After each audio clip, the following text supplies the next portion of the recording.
Guys, it's Imran here. Today I'm going to show you uh, how to create a contractor profile in Prospect software. Uh, we'll start from hit setting, and as you see, we have a tab here for contractors. Hit that, and a window will appear.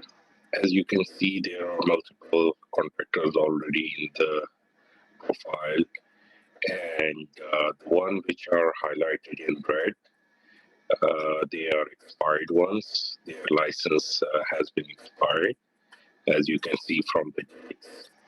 And the one which are not highlighted, their license is not expired.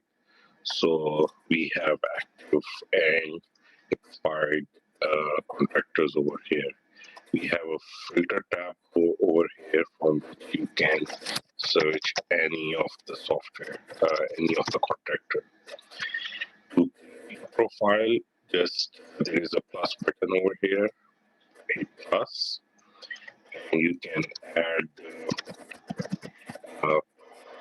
contractor name, their expiry date, and comments. You can add any comments about the contractor. Could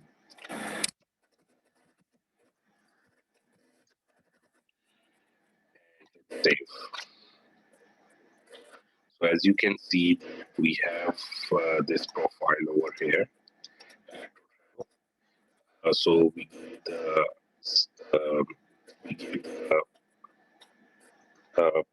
we give that so it's not coming up as highlighted, and one coming up highlighted are the expired ones.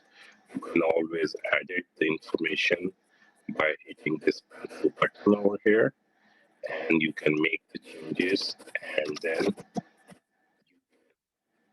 save. So that's how we can make different profiles of contractors